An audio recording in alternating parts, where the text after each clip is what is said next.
All right. Thanks. Sorry about the long introduction. Should have been cut short. So we've done whole or 3/4 of a day on cryptography and cryptography-related stuff, and then we got a little bit of crypto economics, and now we're just going to go purely into economics. This is, as my defense, I am an economist. This is joint work with Noam Nisan, who you probably know better, and also Nir Lavee, who is a PhD student who's working at Stockware, and Max Resnick, who works with me at Consensys. All right, so what's this paper about? It's a really simple sort of collection of observations, and I'm going to keep it really simple because you've been doing a whole day of polynomial fields.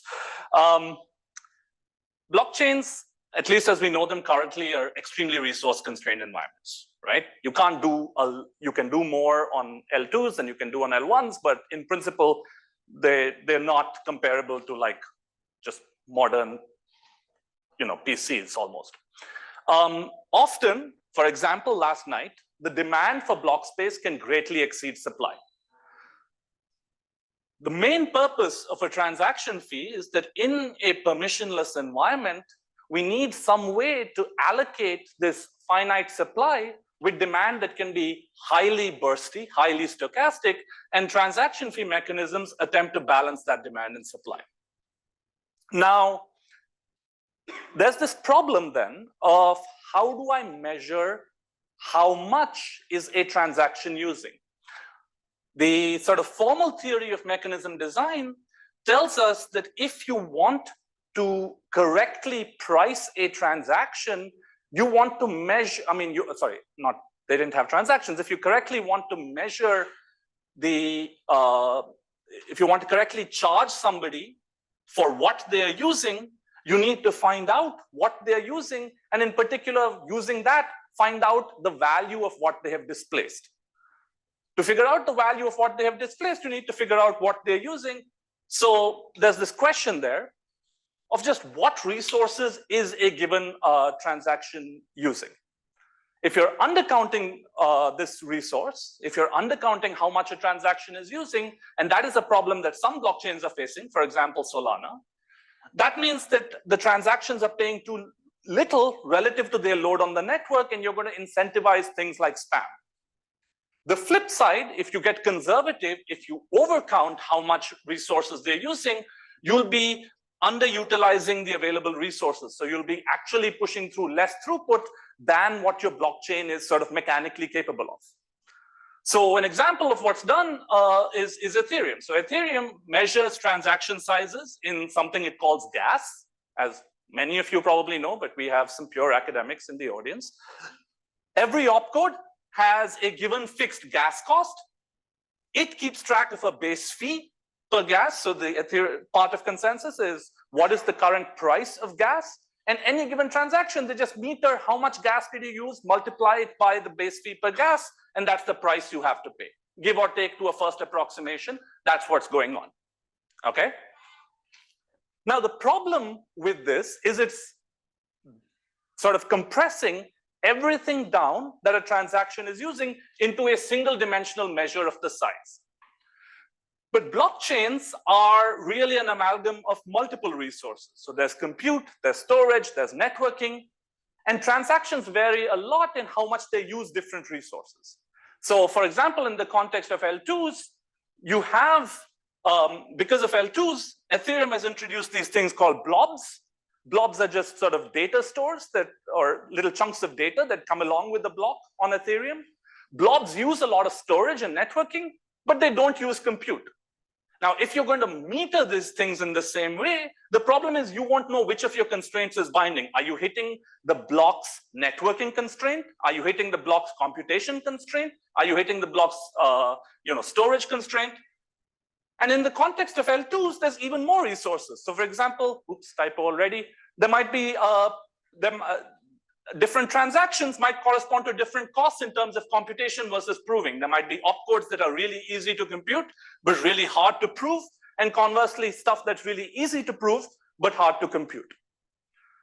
In particular, using a single dimensional measure, therefore, doesn't capture the full picture of which resources are constrained.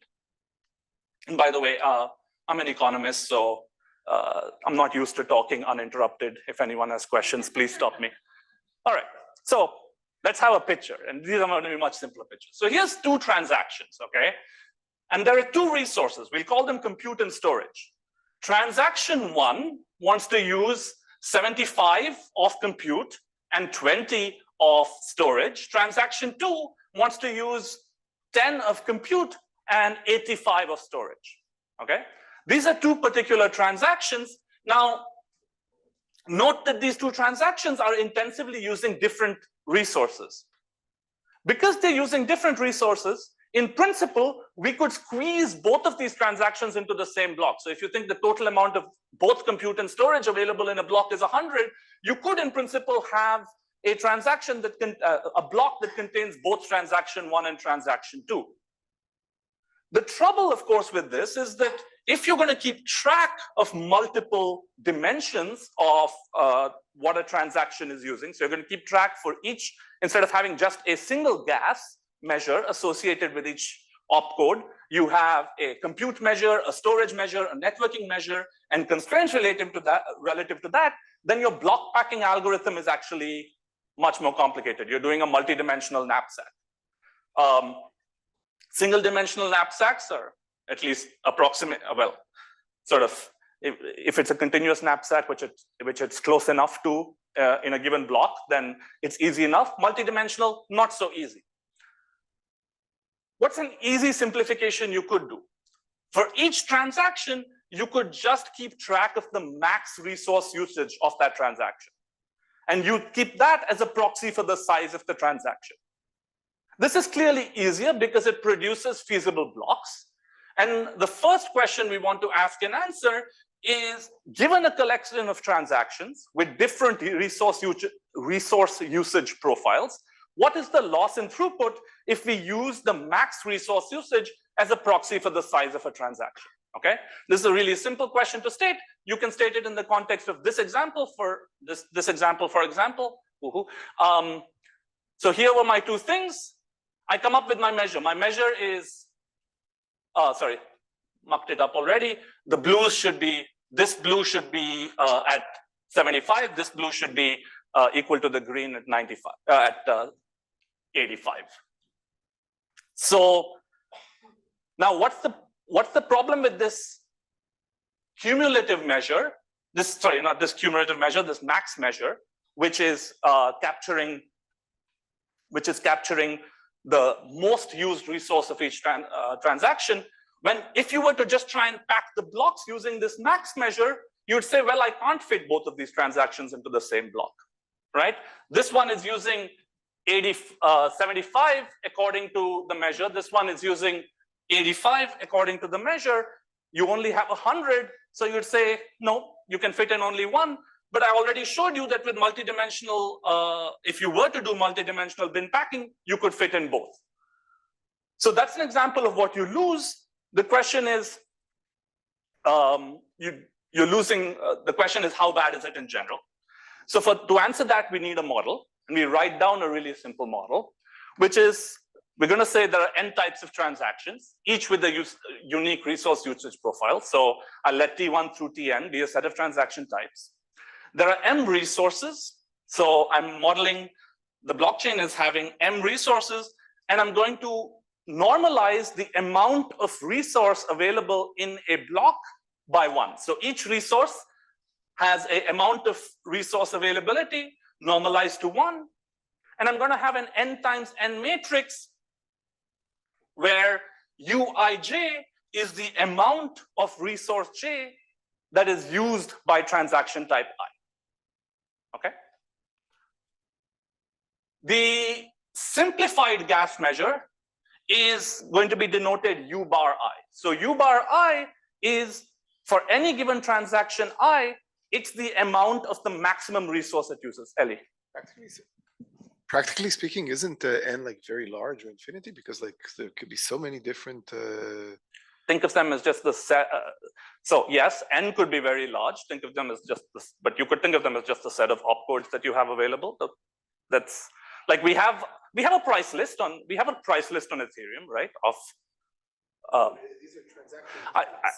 I should have called them, like, I can break it down by opcode. So just so a transaction can be a sum of transaction can be a sum. So just break it down into the break it down into the primitive instructions available. And currently we have a price list, right? Like on all blockchains, we have a price list. You know, store a transfer is 21,000 gas because it sums up to doing various operations and so on. All right. So there is some finite set of transaction types or instructions. You could just think of them as primitive instructions. Those are the simplest things you can do, and they're finite. All right. So U bar I is the maximum amount of any resource that transaction type I uses. And that is sort of, is it maybe a compute intensive transaction? Is it a proving intensive transaction? Whatever. Consider any consider any distribution over transaction types D. I'm going to call it a distribution, even though it's not. Think of it as how many of those transactions are appearing in a block, such that the maximum measure is using at most one.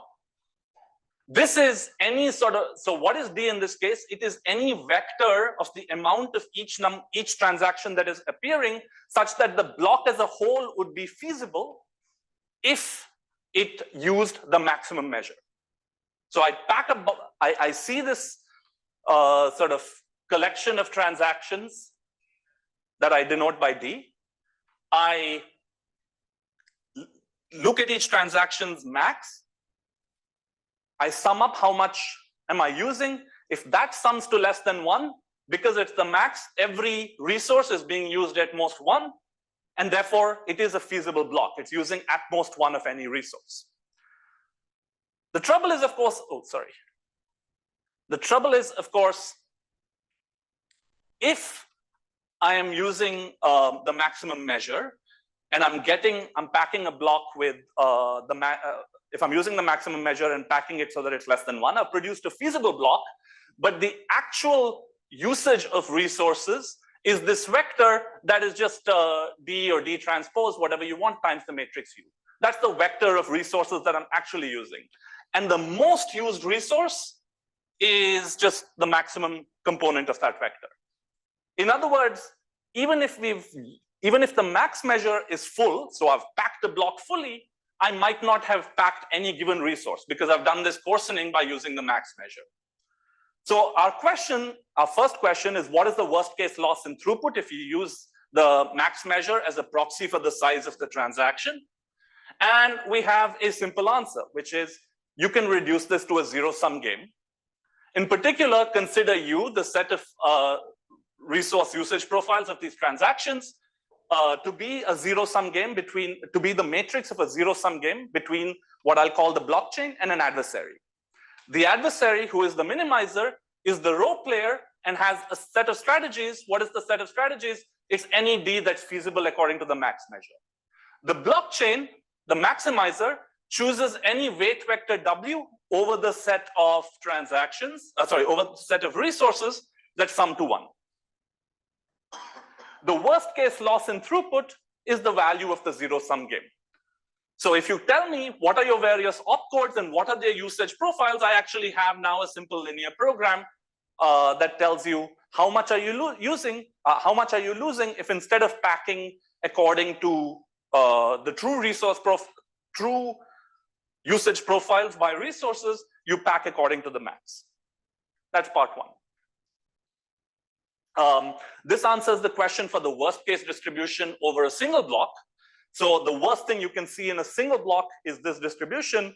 The next question you might ask is, could an adversary choose different profiles of transactions over different blocks to make us worse off on average throughput over a whole bunch of blocks? And the answer is no, and it's actually, we spent a lot of time on this, and then it turned out to be just a trivial application of Jensen's inequality. So that was cute. So one way to interpret our result is that if the value of this game is sufficiently high, then don't waste your time thinking about multi-dimensional transaction fees. Instead, just use a simple single-dimensional proxy, the max. But how should we do it if the game is low? Well, with large M, like I said, doing multidimensional bin packing is hard. One simple idea is choose some small M prime and partition the M into M prime disjoint sets and use the simple max gas measure on each of these M prime sets. Clearly does better, but it's computationally hard. We're working on simple heuristics and approximation algorithms. Hopefully I'll have more to say soon. All right, that tells us one part of this thing. The next part is then suppose you have multidimensional gas prices, multidimensional resources, then how should you price gas? Well, with single dimensional, we know how to price gas. For example, EIP 1559 is known to have decent properties in practice. There are possibly some issues in tuning parameters. There's a fool by randomness problem. This is a free advertisement for our talk at SBC on Friday. So please stop by if you want to hear more about that. But what if we had multidimensional gas? Well, one set of results suggests that EIP 1559 style schemes still work well. Resource by resource, you just do EIP 1559, and a reduction from online convex optimization tells you that you're still going to be doing sort of the right thing. And there are other papers that suggest using other pricing mechanisms. So you outsource the pricing to a broker, and it's their job to set the price correctly. But I'm going to talk about a difficulty that hasn't been studied yet. So one difficulty with multiple dimensions is that it's hard to define the true underlying, these true underlying resources. So let me give you an example.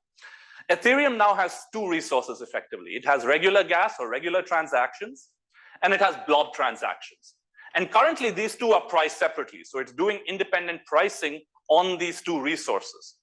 If blob usage goes up, the price of blobs goes up, but this is what you get when you invite an economist, you get some free Latin thrown in. Ceteris paribus, the price of the regular transaction stays the same. So even when it means everything else staying the same. So maybe block transactions are going up because there's also demand on the L2. But like yesterday, for example, there were a lot of people wanting to transact on the L1. There was a lot of load. Gas prices went up to 360 Gwei. Blob prices stayed at 1 Gwei. Now, there's using these, that's because we have defined these resources as gas and blobs. But note that both of these are sharing the same inherent underlying resources. So they're both sharing the networking capacity of the validators. They're both sharing the storage load that these validators take.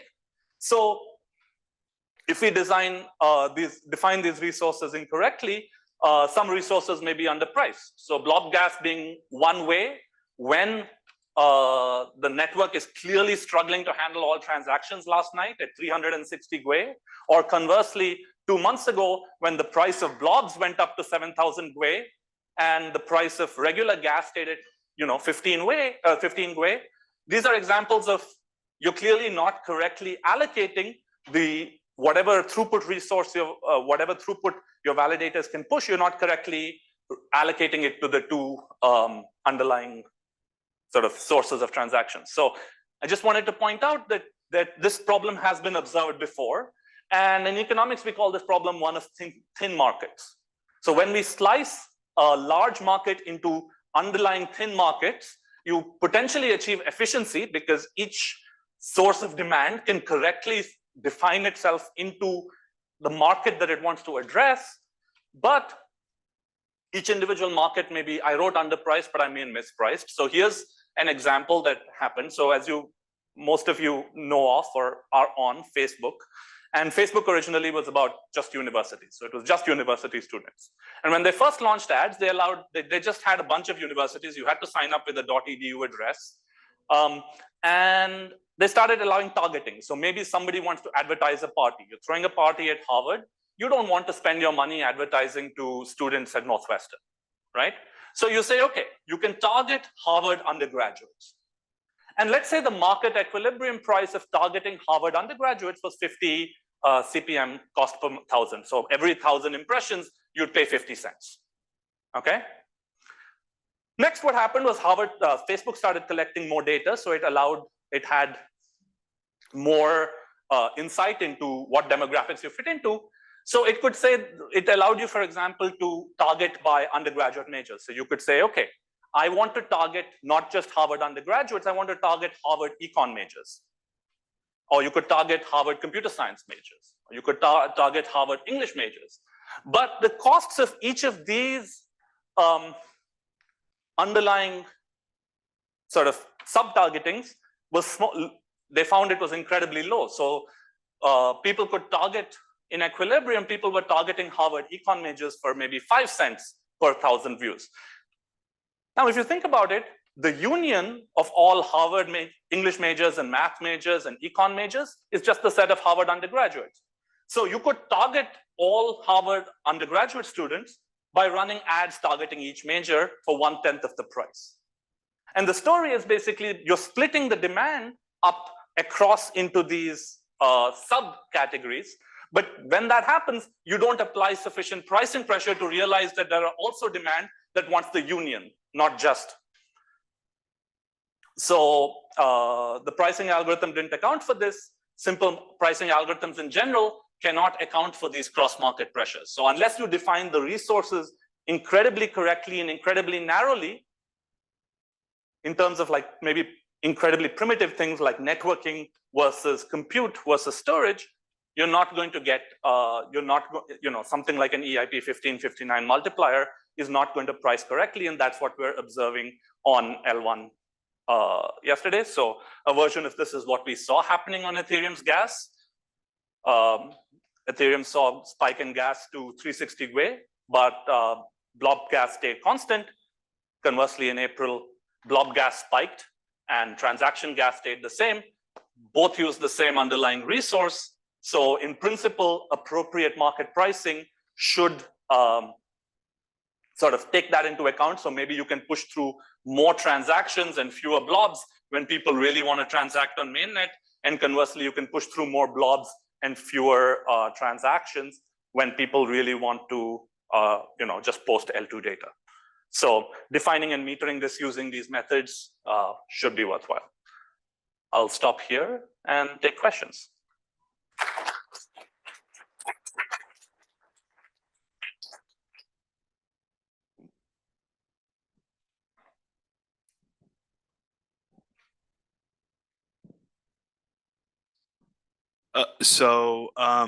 Where is this gas optimization happening? Is it happening like in the mempool, or what do you mean by gas? Like where how are you optimizing these transactions? At what stage? So currently, I mean, our perspective is the transactions are not strategic; they're just coming into you. But you're trying to set up the prices so that you can do two things. One, in any given block, you don't promise more than you can deliver. So you don't sometimes take like 30 megs of data when you can only do 1 meg of reliable throughput. We need to set what are how to price a transaction so that we are using each of our dimensions correctly. So that if you are sending me a high data transaction and Ellie is sending me a high compute transaction, I'm potentially taking in both, because together I can, I have enough resources to take care of each of you, but it's still simple enough for me to compute and price correctly. That's the way we're thinking about it. So it's not transaction optimization, it's sort of transaction price optimization for the blockchain. Does that make sense? Just understood. Yeah.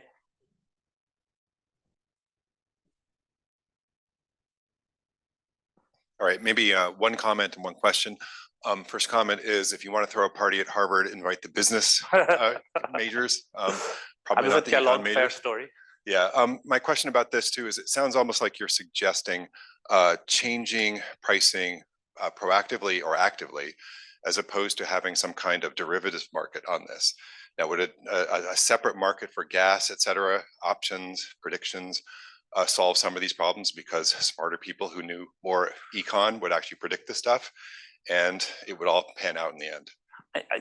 So there is a separate question of how do we run and price a block space futures market, a gas price futures market, because that would be incredibly useful for a lot of people.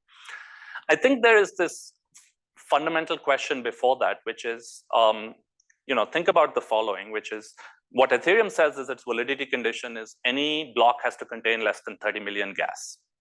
And they're happy to do that, right? But that might be, if you just want to, just going back, I'm going to be repeating myself, but there is this question of, well, in principle, yes, 30 million gas is safe. We know 30 million gas is something we can do on our Raspberry Pis in under 12 seconds.